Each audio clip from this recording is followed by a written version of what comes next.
Bien.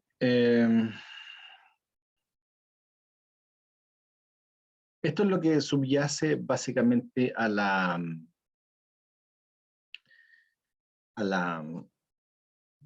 neurodegeneración. Este es un trabajo que muestra el envejecimiento de una rata, ¿cierto? De 3 meses, 24 meses de edad.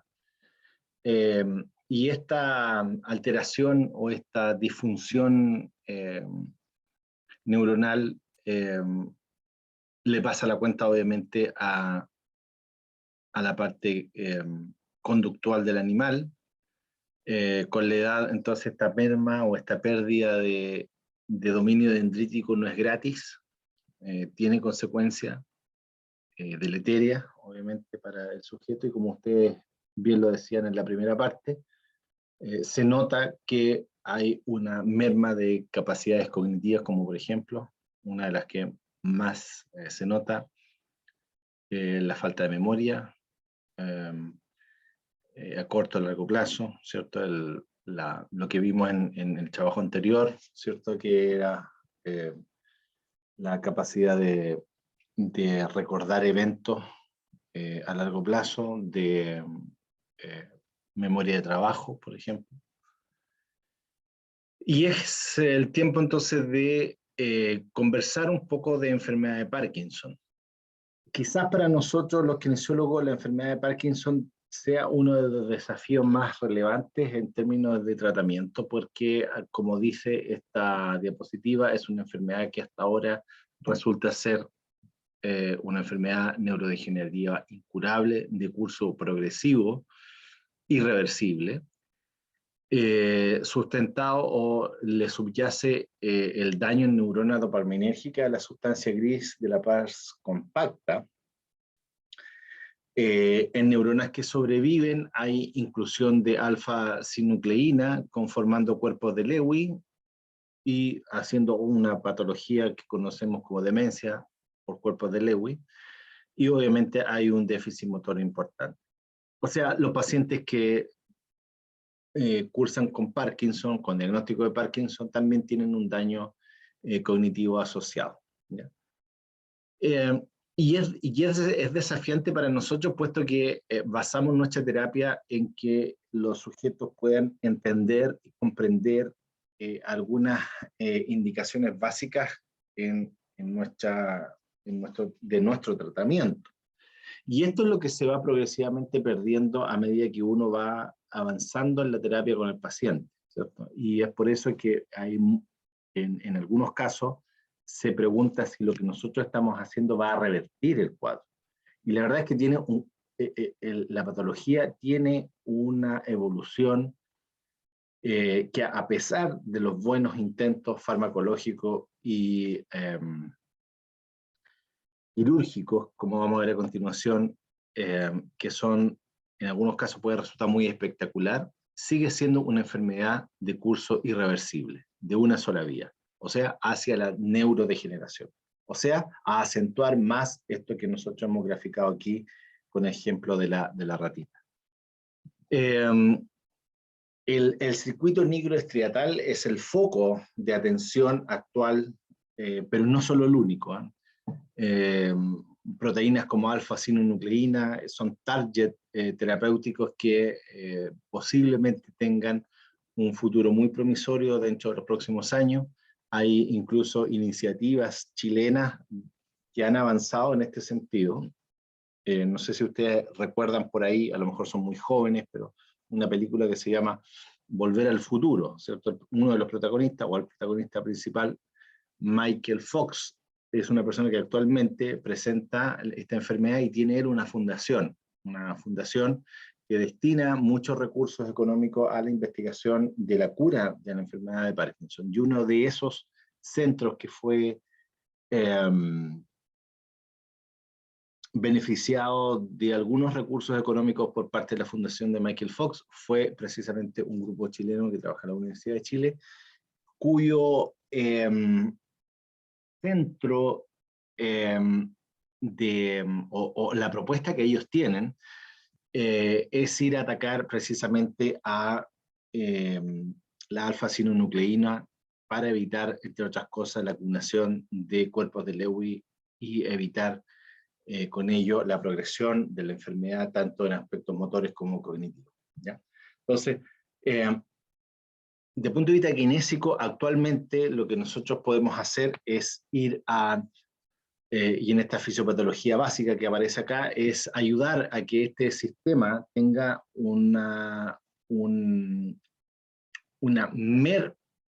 la merma funcional debido a la alteración del circuito nigroestriatal, básicamente por déficit de dopamina, tenga un curso que sea lo más atenuado posible. Vale decir, un paciente con terapia versus un paciente sin terapia. El primero, el que está con terapia, debería tener algunas herramientas motoras que hacen que su diario vivir sea de mucho mejor calidad que aquellos pacientes que no la tienen. Y ese es básicamente nuestro tratamiento con todas las técnicas que nosotros tenemos y conocemos y que se las van a enseñar durante el curso de su carrera.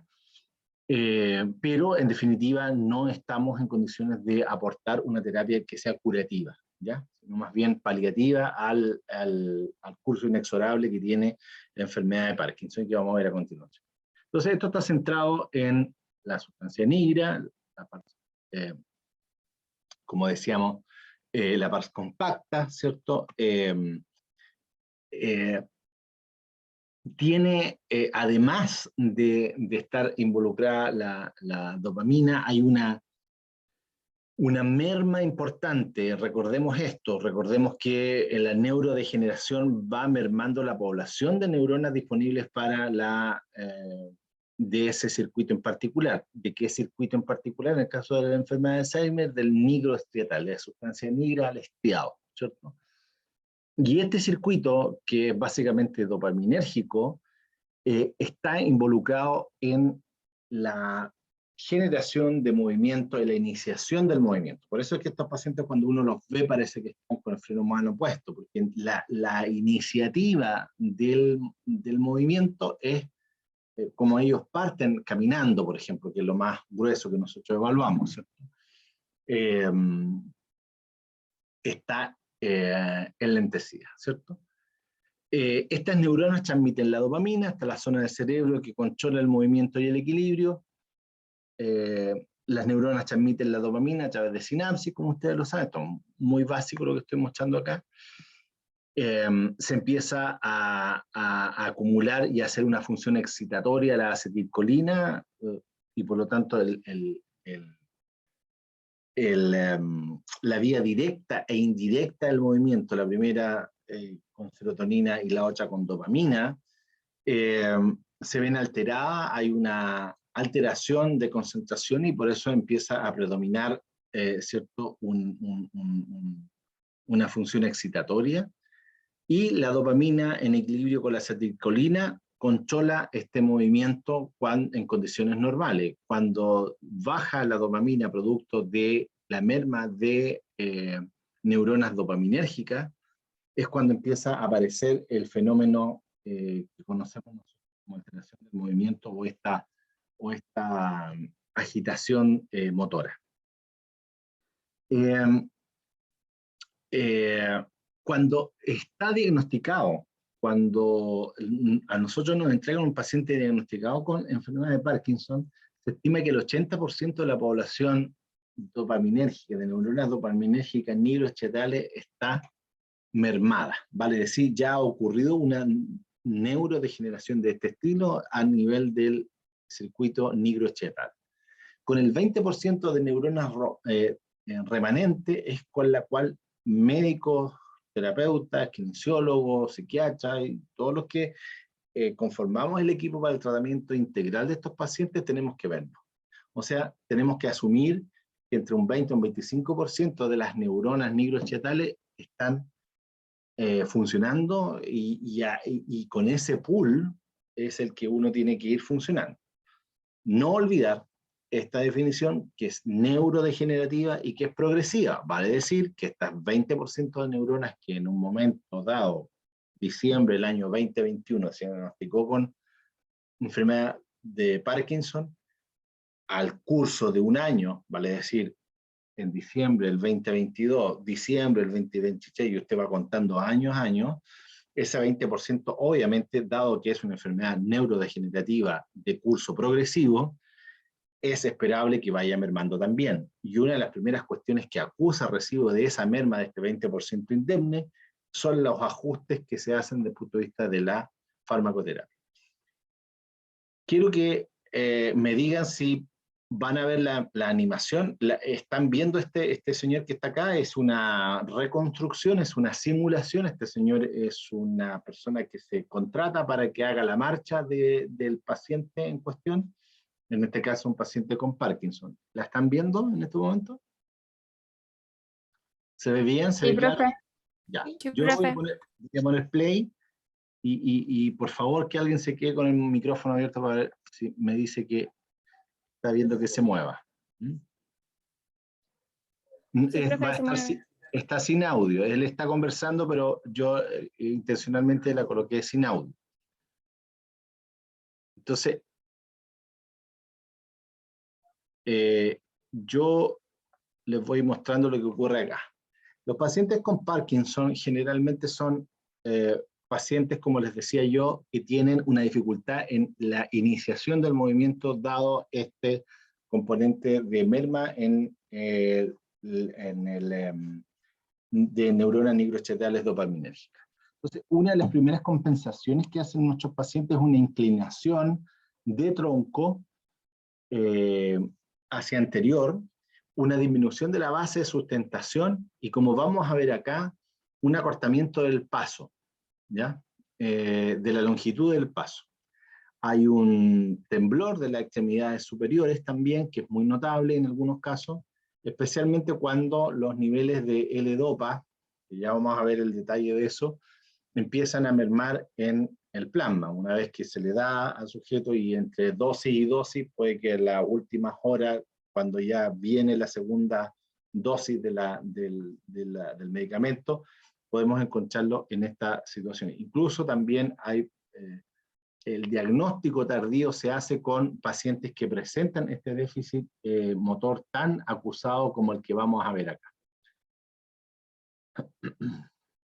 Ya todo eso es lo que más o menos está explicando este señor. ¿Ya? Entonces, si ustedes se fijan, él en ese momento, cuando está ahí, no está explicando el patrón motor que va a presentar un paciente con Alzheimer. Si se fijan en la apertura de las piernas, una base de sustentación amplia, ¿cierto? A nivel básicamente del ancho de los hombros. Situación distinta ocurre cuando quiere imitar o simular, y ahí está la inclinación de tronco, que es evidente en estos pacientes, prácticamente una ausencia del balanceo de extremidades superior, una disminución de la base de sustentación. Obviamente, ¿qué implica esto, queridos colegas, cuando usted ve a una persona así? ¿Qué es lo primero que se imagina que va a pasar? Si alguien me puede responder. Que va a caer, Disculpa, no te escuché bien. que se va a caer. Claro, la probabilidad de caída y por lo tanto en un paciente añoso, imaginen ustedes una mujer frágil, ¿cierto? En el contexto de envejecimiento hay que fijarse en todo. Yo sé que esta clase no es de reemplazo hormonal, ni mucho menos, pero imaginen una mujer frágil de más de 70 años con esa postura y que ella quiera ir de un punto A a un punto B, ¿cierto? Por lo general van a ser pacientes que el recambio hormonal anduvo hasta por ahí nomás, tienen un nivel de osteopenia, si no franca osteoporosis, osteosarcopenia, ¿cierto? Es decir, hay una disminución de la densidad ósea y pérdida de masa muscular asociada a esto. O sea, es la tormenta perfecta para que estos pacientes tengan una mayor probabilidad de caída y por lo tanto de fractura en el caso de las damas, que se produce una fractura, una alta incidencia de fractura de cadera. Perdón.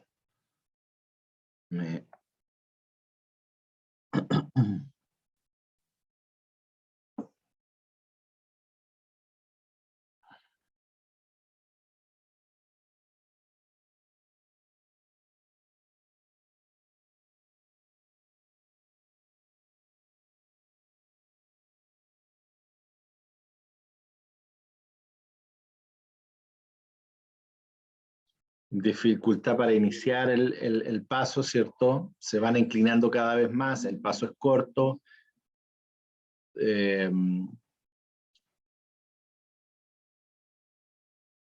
Si quieren acelerar, por ejemplo, el paso, obviamente se inclinan más, disminuyen la base de sustentación,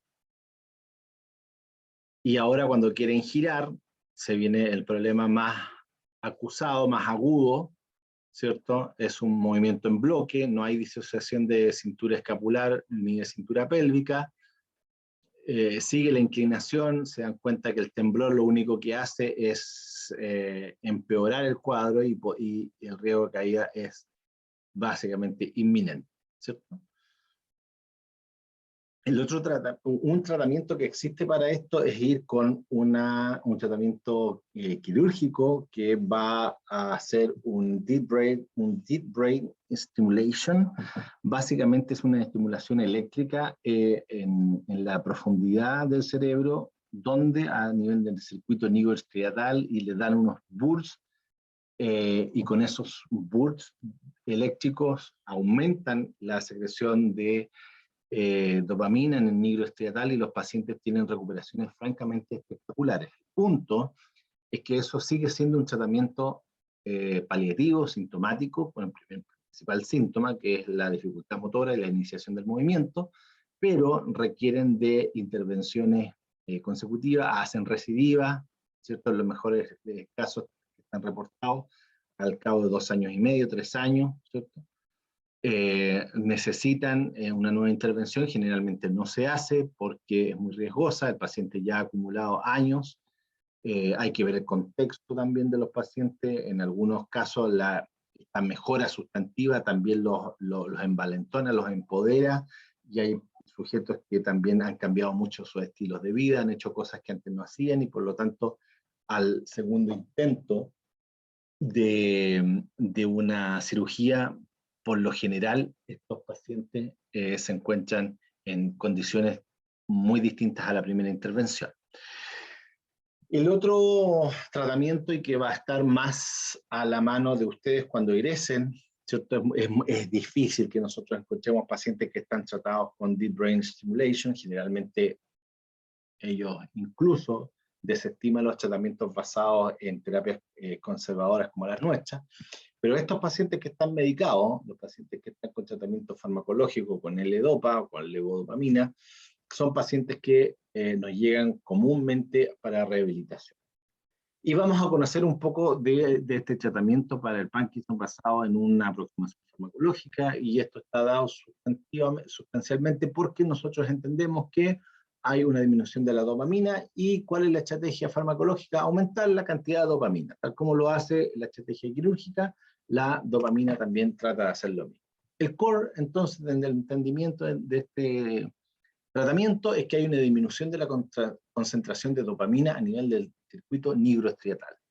La dopamina por sí sola no cruza la barrera hematoencefálica, por lo tanto el uso oral directo de dopamina no está disponible, porque no sacamos nada con darle dopamina al paciente.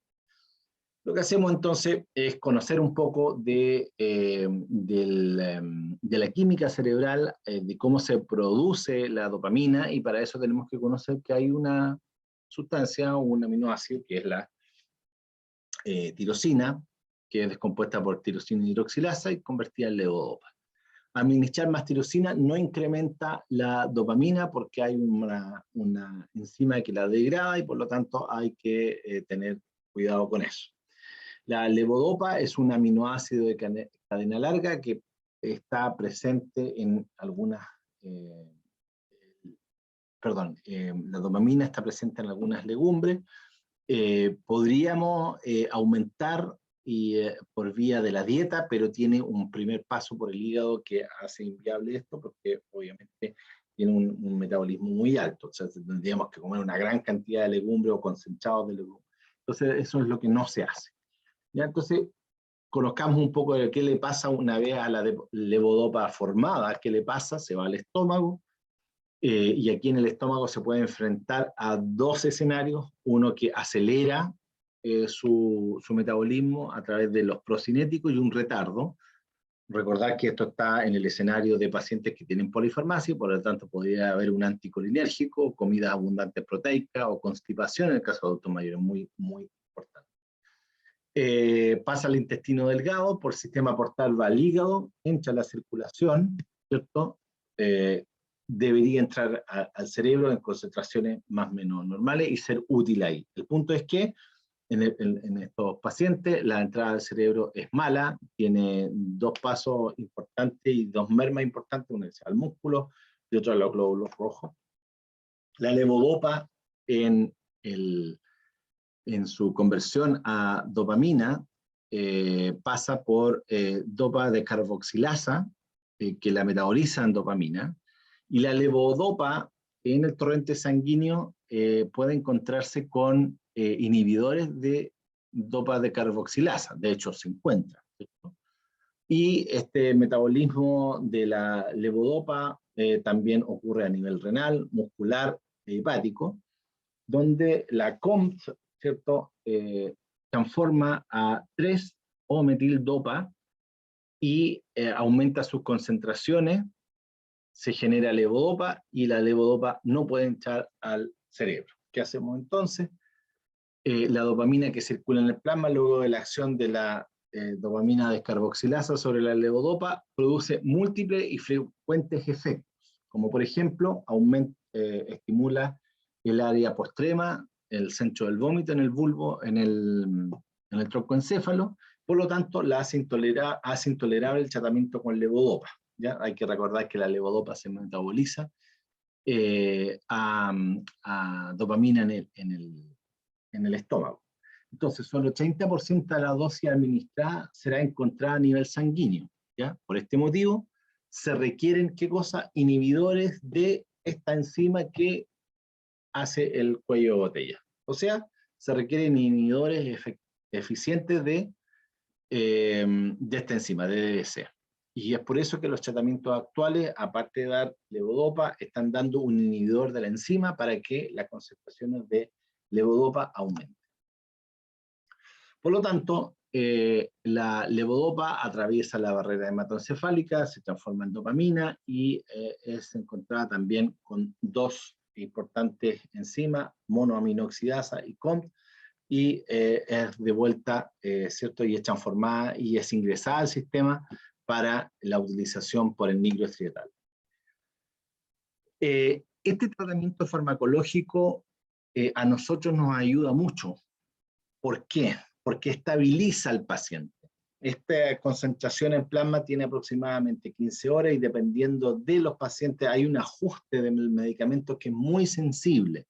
Ya cuando en la terapia nosotros encontramos pacientes que están descompensados, entendiendo estos que el ajuste de medicamento, por ejemplo, o sea, de L-Dopa, no está sintonizado finamente, nosotros por lo general conversamos con el médico tratante y les decimos que durante la terapia se muestra muy agitado, ¿cierto? Nosotros tenemos que intentar que estos pacientes estén lo más mayormente compensados porque les vamos a enseñar estrategias de equilibrio, de giros, etcétera, lo que vamos a ver a continuación en este video.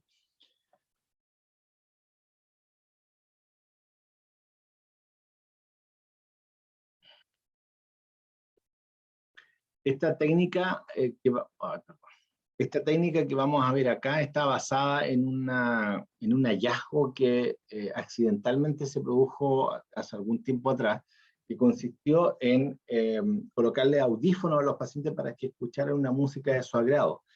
Los pacientes que mostraban una mejor marcha, en el análisis de marcha, mostraron una significativa mejora, fueron aquellos que estaban escuchando una música que tenía un cierto compás y estos sujetos podían seguir ese compás. ¿Ah? Y es realmente notable la diferencia entre el mismo paciente con y sin música, ¿no? Y eso es más o menos lo que vamos a ver acá.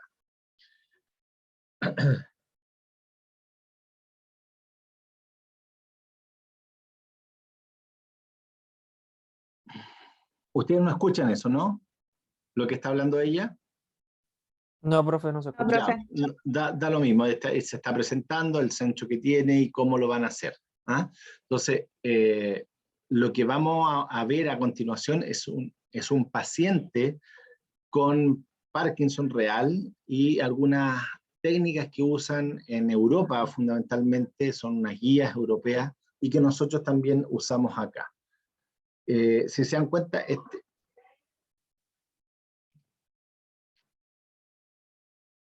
ya lo que estaba diciendo acá es que él tiene un diagnóstico de Parkinson hace 9 años y está medicado perfectamente, ya encuentra la dosis actual de dopamina, y nosotros lo que le estamos enseñando acá es a aumentar el largo del paso, y se le hacen algunas marcas en el suelo para que él pueda realizar esto, ¿ya? Entonces, lo que está haciendo la colega es contando oralmente una clave auditoria. Les dice 1, 2, 1, 2. Y sin clave, si ustedes se fijan, el paso es más lento y más corto, ¿ya? Entonces, el conteo es un ejemplo de que usted puede usar otra clave externa para mejorar no solamente el largo, sino que la cadencia del paso. Entonces, cuando el sujeto se coloca una música que él quiere, adquiere mayor. Si usted ve, hay una notoria mejoría. Esto obviamente sobre la base de haber encontrado en la dopamina, en el L-Dopa, un importante aliado, ¿cierto? La dificultad de esto es que son adultos mayores que van a andar con música, van a estar desconectados en la calle. Ojo con eso también. La subida y bajada de escala mejora notablemente, ¿cierto? Hay que usar esta técnica con mucha prudencia en pacientes que estén muy bien entrenados y que tengan un kinesiólogo que esté actualizado en las técnicas para su mejor manejo, ¿ya?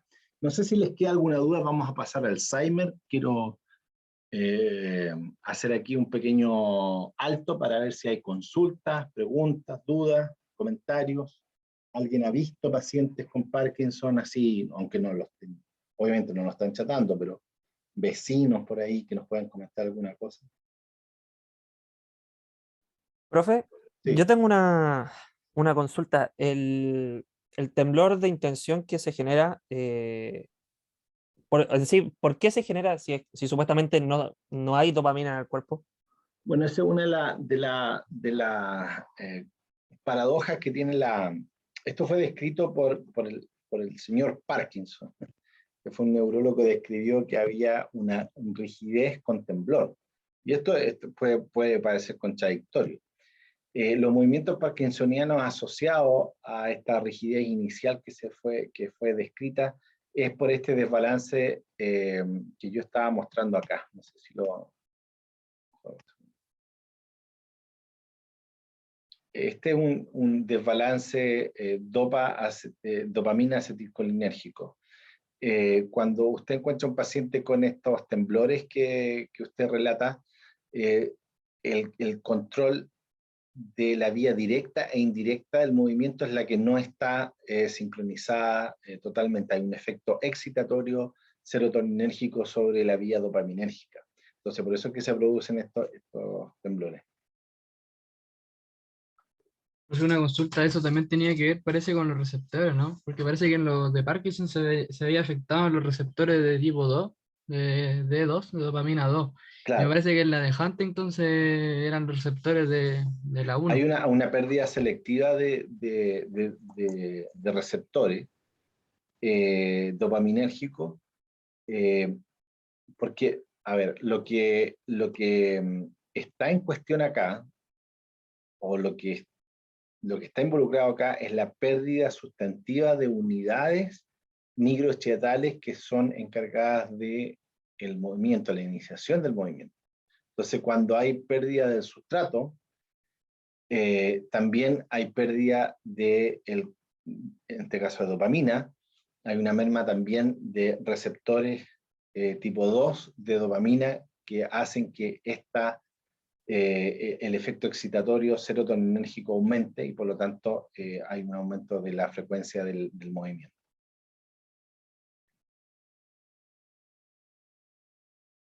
Profe, y Sí. por ejemplo, en los casos que mostró recién, se veía que le costaba iniciar el movimiento en la extremidad inferior, pero obviamente en la extremidad superior, cuando él quiere iniciar un movimiento, también se Por produce supuesto, por este supuesto. efecto. Nosotros por defecto en kinesiología mostramos lo que nos toca más trabajar, que es la optimización de la marcha. Ellos, los mismos pacientes, cuando especialmente en las etapas tempranas post-diagnóstico, lo primero, lo que más ansían ellos es tener una marcha funcional, segura, que no los insegurice. ¿Ah? Y es por eso que nosotros siempre mostramos eso, pero el control, el déficit motor es general, no solamente de extremidad inferior. Cuando ellos quieren llevarse quieren echarle azúcar al café, por ejemplo. También tienen dificultades para el control fino, ¿ya? Y ahí parece no ser muy útil esta técnica de la música, por mucha música que tú coloques ahí, el movimiento de extremidad superior falla un poco más que en el caso de la extremidad inferior, porque son circuitos de movilidad más fina, de movimiento más fino, que requiere la sinergia de 8 componentes motores importantes.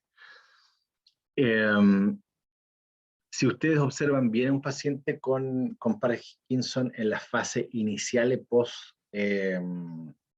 diagnóstico,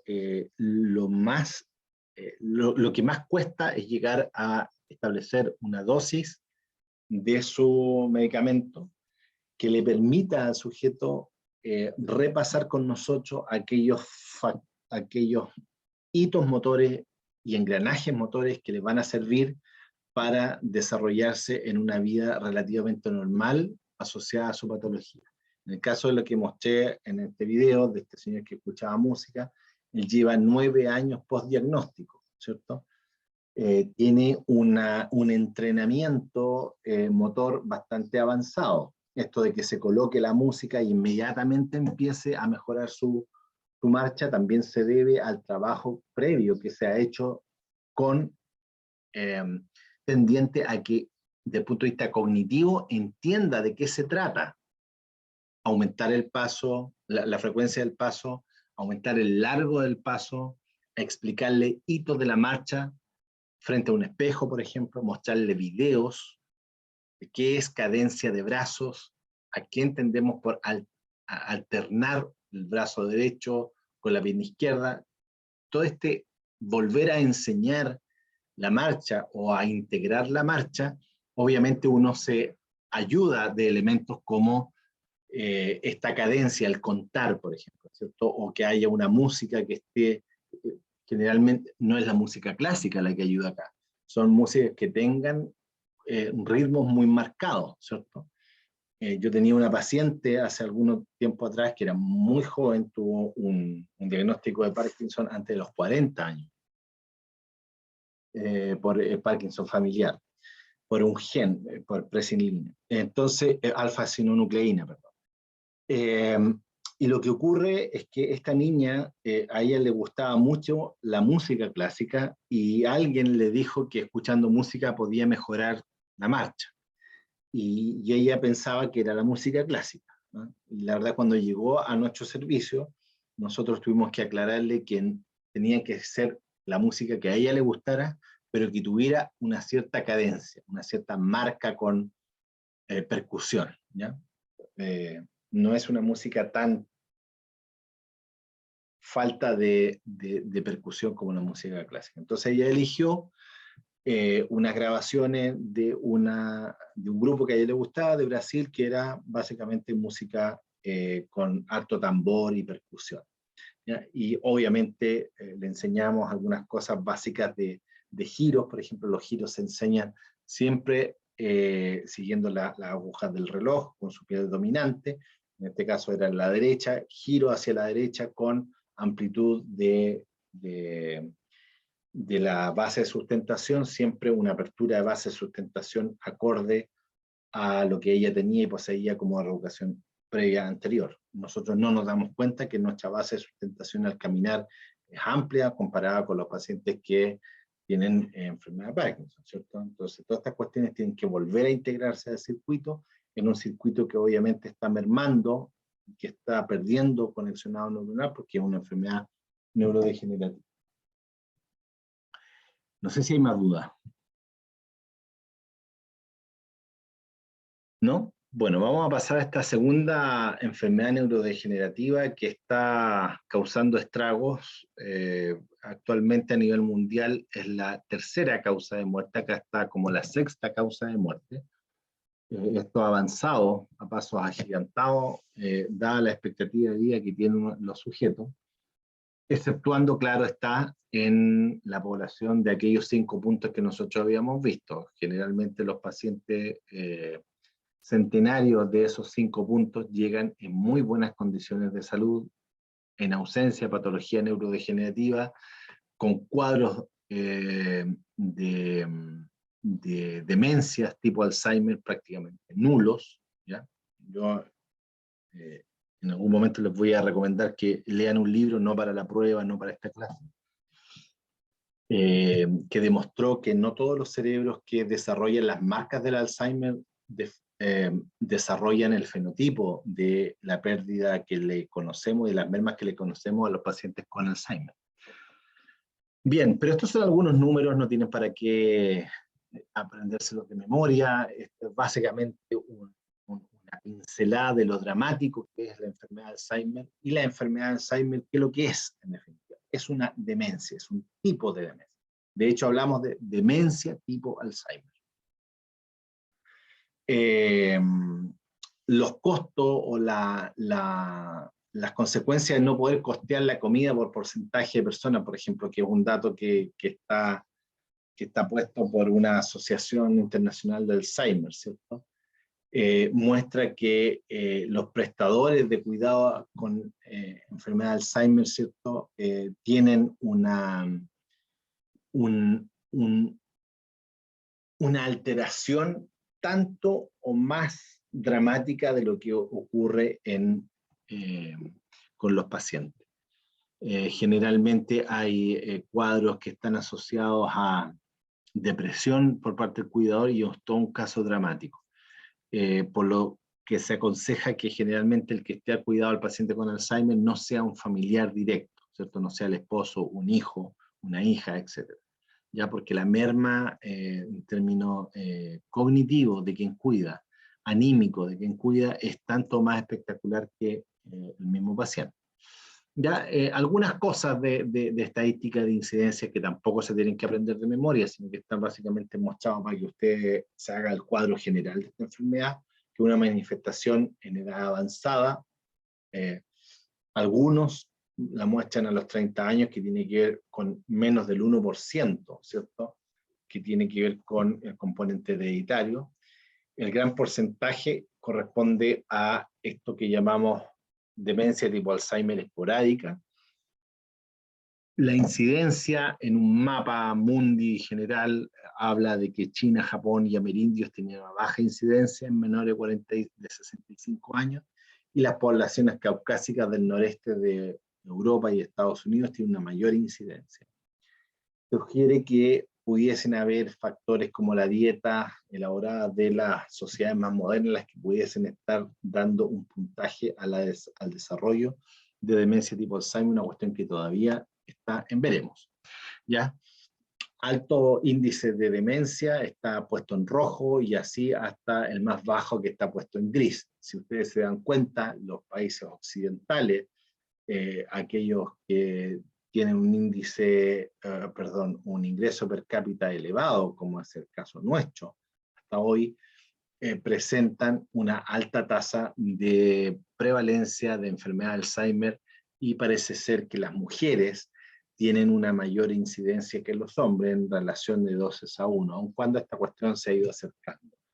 Se había especulado en algún momento que las mujeres desarrollaban más Alzheimer, puesto que el reemplazo hormonal estrogénico que las protege antes de la menopausia, y que es citoprotector en general, o sea, es protector a nivel cardíaco, es protector a nivel encefálico, es protector a nivel renal, hepático, etc. Hay todo un seguro ahí muy espectacular de parte de la mujer, porque la mujer desarrolla menos enfermedad cardiovascular que el hombre, etc. Y parecía ser que iba por la misma línea de la enfermedad de Alzheimer para la mujer, es decir, aquellas que tenían un reemplazo hormonal postmenopáusico bastante ordenado, que había una cuestión dedicada a esto, tenía niveles o prevalencia de Alzheimer muy parecido al de los hombres. Aquellas mujeres que no tenían estos cuidados, ¿cierto? Se veía una mayor incidencia. Nada de eso es categórico, está actualmente en veremos. Lo más importante cuando uno habla de Alzheimer es definir qué es y qué no es, ¿ya? Cómo se presenta, cuáles son los mecanismos moleculares y celulares conocidos que subyacen a su etiología, vamos a ver algunos, los más prevalentes, cuáles son los mecanismos moleculares y celulares que subyacen a la presentación clínica, preguntarse si tiene cura y detenerla, cuáles serían aquellas curas. La evaluación es muy importante de los pacientes con Alzheimer, no es llegar y tratar a un paciente con Alzheimer, engloba mucho más allá que tener un paciente que no recuerde la última indicación que nosotros le damos, ¿ya? Por lo tanto, el tratamiento que nosotros ofrecemos como kinesiólogos, igual que en el caso del paciente con Parkinson, es un tratamiento conservador, paliativo, no es curativo, está inmerso dentro de un tratamiento multidisciplinario que se ofrece actualmente.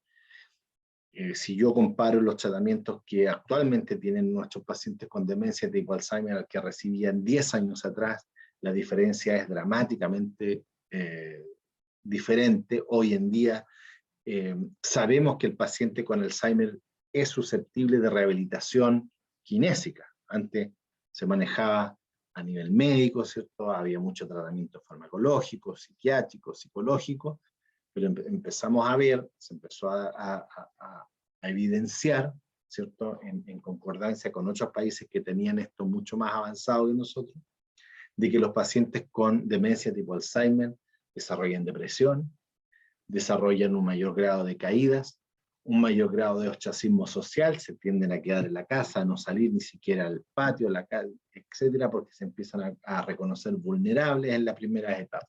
Bueno, entonces, empecemos por lo básico. Esta enfermedad es neurodegenerativa, cursa con pérdida y con merma de parénquima cerebral, fundamentalmente a nivel de la corteza.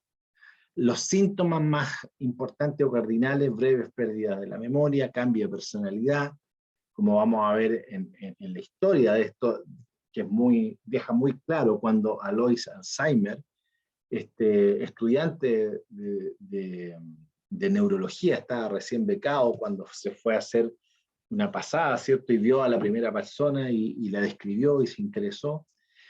Describía algunas cosas como apatía, desinterés en la vida social, ¿cierto? Erráticos cambios de humor que nadie se los podía explicar ni ellos mismos, irritabilidad, dificultades motrices empiezan a aparecer acá porque hay un núcleo de la base que vamos a revisar que también está afectado, por lo tanto tiene algunas similitudes con la neurodegeneración a nivel, o la que vemos a nivel de enfermedad de Parkinson. Hay confusión, desorientación, etc. Esta infografía, que es lo más básico que yo les puedo pasar, habla de un 20% de mayores de los 70 años, personas mayores de 70 años, que desarrolla enfermedad de Alzheimer y muy rara vez aparece antes de los 40. Hay un caso muy espectacular de una familia completa que fue analizada y se descubrió que hay un gen de presenilina que está alterado y que determina que haya una presentación antes cuando son muy jóvenes. Pero en la mayor parte de los casos se da sobre los 65 años de edad a una tasa de más o menos 2 a 3 de cada 10 adultos mayores va a desarrollar una enfermedad. Esto son enfermedades que también han sido denominadas de países ricos, de países emergentes, ¿cierto? Claro, ¿por qué? Porque la expectativa de vida crece y por lo tanto estas cuestiones no se ven en países que tienen tasa de mortalidad antes de los 50 años, países africanos, ¿cierto? Algunas zonas de la India que no alcanzan niveles de salubridad que garanticen una expectativa de vida muy larga, ¿cierto? Entonces, por eso es que se habla más o menos de que afecta más o menos 2 de cada 5, ¿cierto? O pacientes 2 de cada 10 pacientes que sobrepasan los 70 años de edad. Yo les voy a mostrar cuestiones de enfermedad de Alzheimer combinando dos cosas de literatura. Una es la que aparece clásicamente, ¿cierto? Y otra es la que estamos desarrollando en el laboratorio de neurobiología molecular que yo trabajo en la Universidad Católica. Esta imagen corresponde a un libro que el jefe del laboratorio, el doctor Nivaldo Inestrosa, sacó hace algún tiempo atrás y que hablaba de las intercomunicaciones del Alzheimer. ¿Ya? Y vamos a entender por qué se llaman las intercomunicaciones o la pérdida de comunicaciones. Finalmente el Alzheimer es eso, una enfermedad que hace que el conexionado neuronal pierda comunicación. ¿Ya? A principios del siglo había un conocimiento muy rudimentario de las demencias. Generalmente estaban asociadas a demencias vasculares o agregados proteicos de diversas proteínas. No sé si ustedes recuerdan, probablemente también son muy jóvenes para recordar esto, pero generalmente se hablaba de arteriosclerosis, o sea, del endurecimiento de las arterias del cerebro y que daba manifestaciones de este tipo. Patricio Fuentes, que es un investigador nacional de la Universidad de Chile, citó alguna vez, me gusta citarlo a él, cuando dice que sorprende que este cuadro descrito formalmente ya en el año 1906 haya permanecido una suerte de hibernación científica por casi 80 años para luego despertar creando un explosivo interés por su esclarecimiento y curación. O sea, estuvo prácticamente 80 años sin investigarse de forma sistemática, rigurosa, hasta que después de esos 80 años empieza un creciente interés por esto. De hecho, en nuestro laboratorio, el jefe de laboratorio comenzó viendo acetilcolinesterasa, que es una enzima que degrada la acetilcolina en la unión neuromuscular, y decantó finalmente en entender el papel de la acetilcolinesterasa a nivel de la sinapsis a nivel del cerebro. Y hay correlaciones muy importantes y por eso es que la acetilcolinesterasa en algún momento fue pensada como target terapéutico para la mejora de la enfermedad y después se dejó.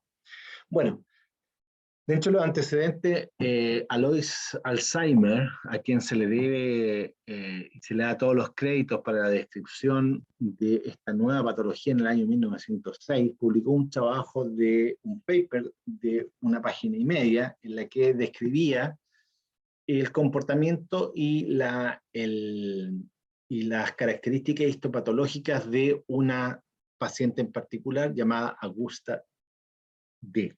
¿Ya? Este es un nombre ficticio que se coloca a esta paciente para proteger la identidad.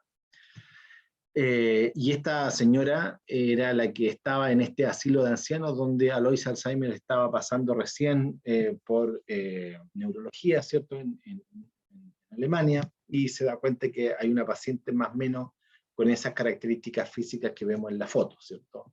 Estaba cruzada de manos, con la mirada perdida, había una total apatía, a ella se le hablaba y no respondía o respondía en monosílabos.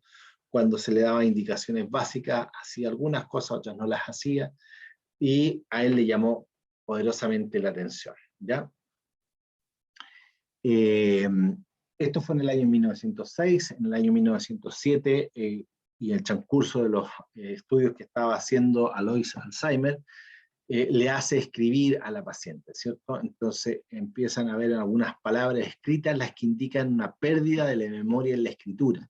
¿Ya? Esto es una cuestión que no estaba descrita antes del año 1906. Entonces parece ser que este señor vio una demencia progresiva, una cuestión que concuerda actualmente con la descripción de demencia tipo Alzheimer, que fue después descrita por 8 neurólogos y que le da el crédito al señor Alzheimer.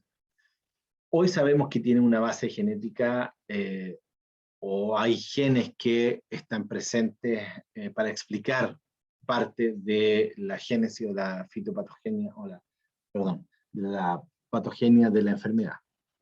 Tiene una aparición rápida, una progresión rápida también, y en ese papelito, aquí me pongo yo un torpedo, le dice el médico, el señor Alzheimer, le dice, escriba la palabra Frankfurt, que está acá, donde tengo yo el cursor, y después que escriba su nombre, ¿ya?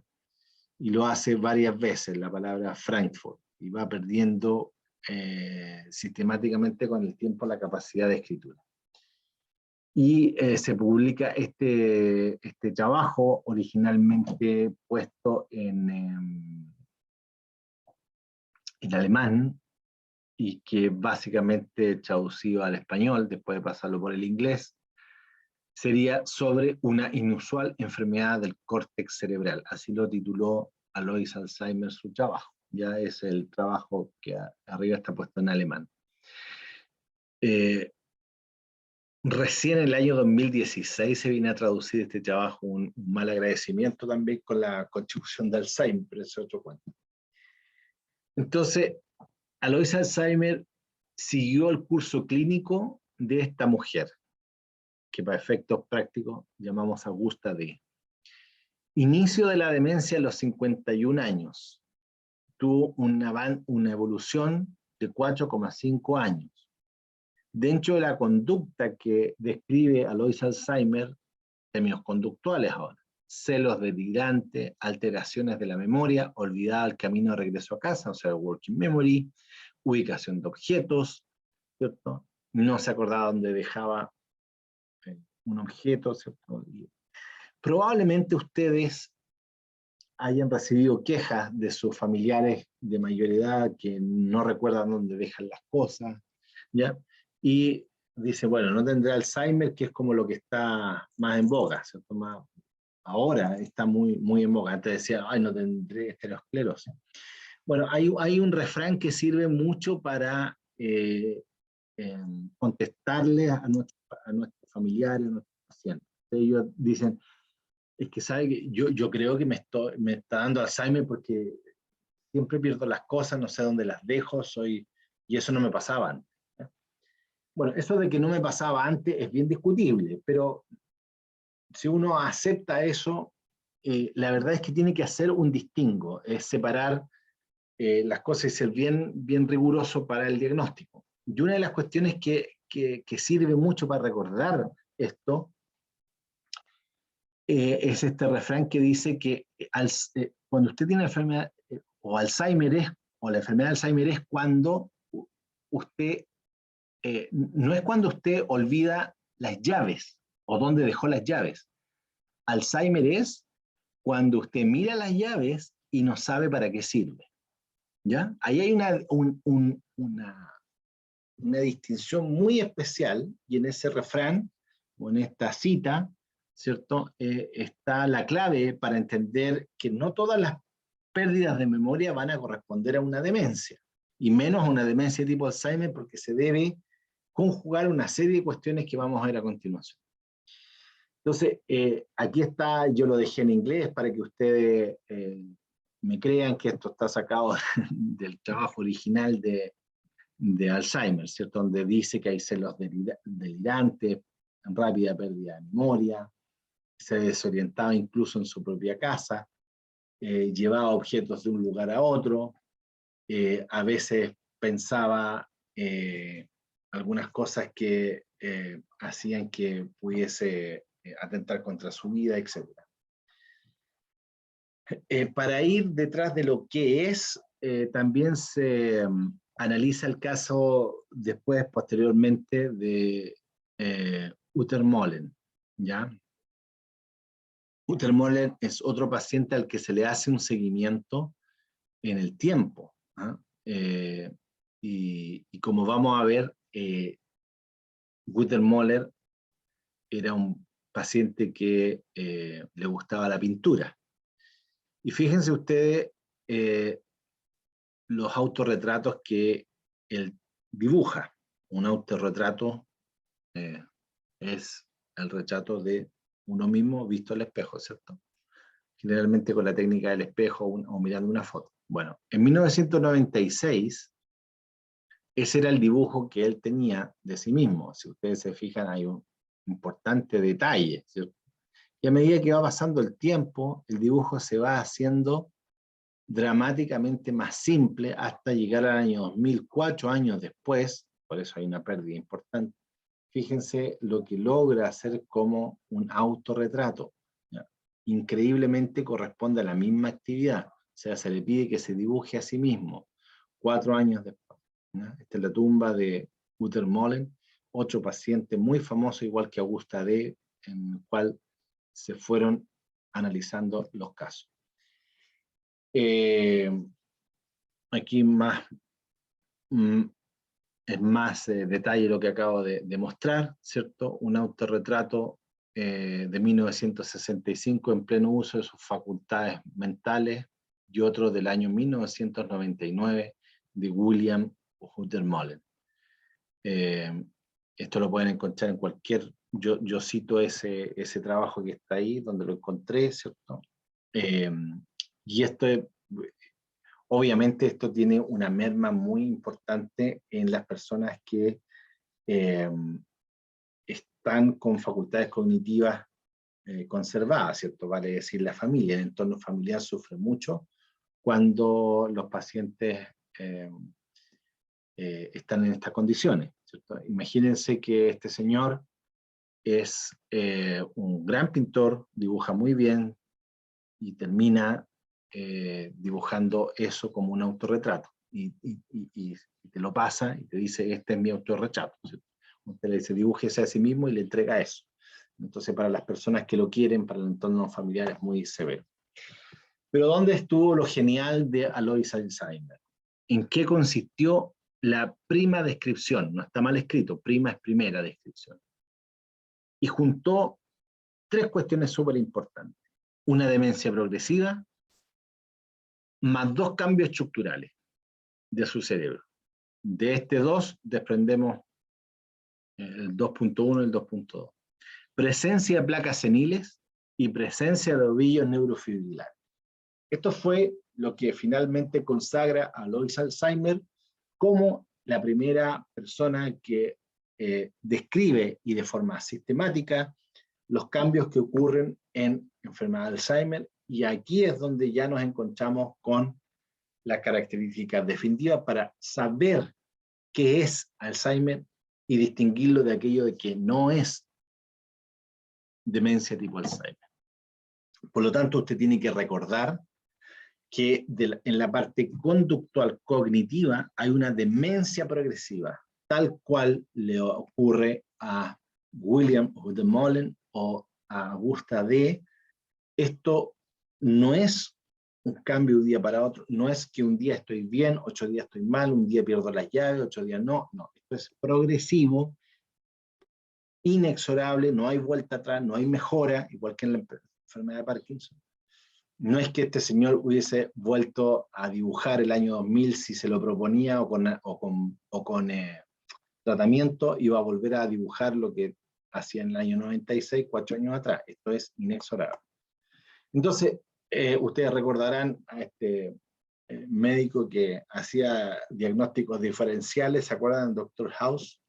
Bueno, es una gráfica para subrayar el hecho de que es muy importante que ustedes como clínicos sepan diferenciar qué es y qué no es una enfermedad de Alzheimer, porque si bien es cierto, nosotros no trabajamos con el diagnóstico primario, nos llegan muchos pacientes, muchas consultas de pacientes octogenarios, de pacientes que están en novena década de vida, que ya obviamente han vivido mucho y que notan algunas diferencias, ¿ya? Entonces es importante que usted sepa qué es y qué no es. Una enfermedad neurodegenerativa, pérdida gradual de capacidades superiores, fundamentalmente aprendizaje y memoria, son incapaces de aprender nuevas cosas. Usted sabe que hay abuelitos nuestros que están manejando un celular. Obviamente ellos no nacieron con un celular en la mano, ¿cierto? Entonces tuvieron que aprender estas habilidades. Abuelito, instale la aplicación Waze para que se ubique cuando vaya, la instalan, ¿cierto? Esos son aprendizajes nuevos y por lo tanto no estamos frente a un paciente que esté cursando con una demencia tipo Alzheimer. Obviamente hay más demencias, vasculares, por cuerpo de Lewy, etcétera, pero que no son Alzheimer. Es una entidad particular y no confundir con arteriosclerosis, que corresponde al 17% de todas las demencias. ¿Ya? La arteriosclerosis por rigidez del árbol vascular que reviste el cerebro, o un tipo de demencia que tiene otras características que no tienen las características, que no tiene la demencia tipo Alzheimer. Un diagnóstico diferencial habla de que tiene que ser diferenciado de demencias vasculares, de degeneración del lóbulo frontal o de pseudodemencias depresivas, ¿ya? Entre otros.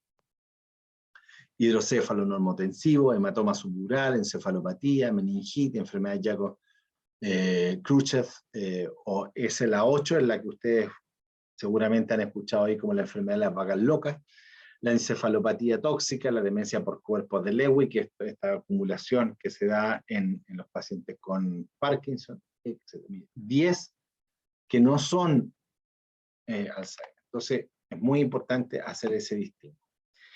¿Profe? Sí, dime. Son 10 demencias que no son, esas son otras 10 demencias que no son Alzheimer, ¿verdad? Claro, que usted tiene que hacer el diagnóstico diferencial. ¿Mm? Por ejemplo, la demencia vascular no cursa con esto, que está puesto acá. No va cuando se hace... por eso es que el diagnóstico de enfermedad de Alzheimer es tan crítico. Porque para nosotros demostrar que es una enfermedad de Alzheimer, se necesitan los cambios histopatológicos que solamente son observables cuando hay un análisis post-mortem. ¿Sí? Para evitar sacrificar a todos los pacientes que uno tiene duda, empiezan a aparecer un par de cosas que están puestas acá en la regla de las 5 A's. ¿Ya? Bajo el paraguas de demencia usted encuentra todo esto. Alzheimer, Parkinson. El Parkinson cursa con un tipo de demencia, ya sabemos cuál. ¿Ya? La vascular, el cuerpo de Lewy, frontotemporal, 8. Aquí podríamos poner las 10 que están aquí. ¿Ya? En la enfermedad de Alzheimer hay anomia, apraxia, agnosia, amnesia y afasia. Para que ustedes se aprendan esas 5 A. Hay una inhabilidad para recordar nombres de cosas. Pérdida de objetos o falla para identificarlos. Ahí está donde usted le muestra una llave al paciente y él dice, no sé qué es. Un reloj, no sé qué es. Un hervidor, no sé qué es. Cosas de ese estilo. Y inhabilidad para reconocer objetos familiares, olores, sonidos y otras sensaciones. Pérdida de memoria, que no toda pérdida de memoria es demencia tipo Alzheimer. Ojo, subrayo eso. Afasia, inhabilidad para expresarse, ¿cierto? O a expresar pensamientos propios. Es muy importante eso.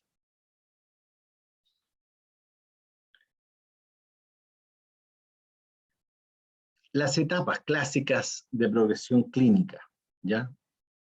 Hay pérdida de memoria reciente, confunde lugares, cambios de ánimo y personalidad, pérdida de capacidad de juicio y toma de decisiones en una primera instancia. Posteriormente aumenta la pérdida de memoria y confusión, problemas de reconocimiento de cara, dificultad de leer.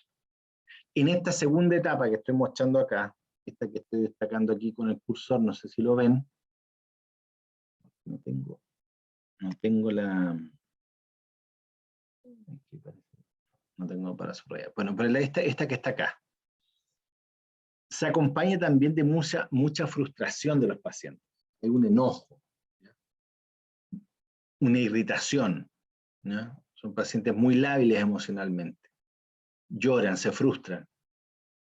Porque imagínense lo que es darse cuenta de que tengo problemas para reconocer una cara, ¿ya? Dificultades para leer, ¿ya? Muy importante que usted reconozca que estas son personas, ¿ah? Y estas personas hasta ese momento todavía se reconocen a sí mismos. ¿Mm? La tercera etapa probablemente es la más dolorosa para el entorno y no tanto así para el mismo paciente. Aquí es donde no reconoce a familiares. Imagínese lo que es llegar a saludar a su mamá o a su papá y que él le pregunte quién es usted, ¿ya? ¿Para quién es más doloroso? Obviamente para la persona que está recibiendo esa pregunta.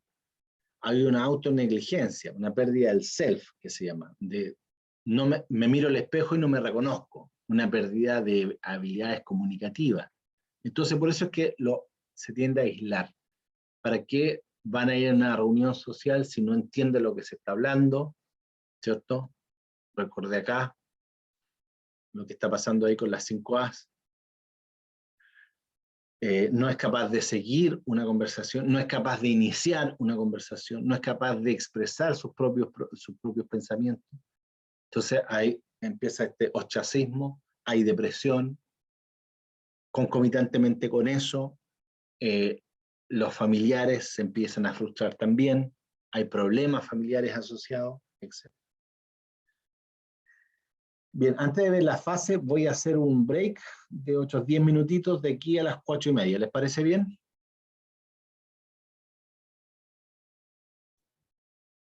Yo creo que Chicos, está bien. ¿les Profe, parece gracias. bien? ¿Sí? Bien.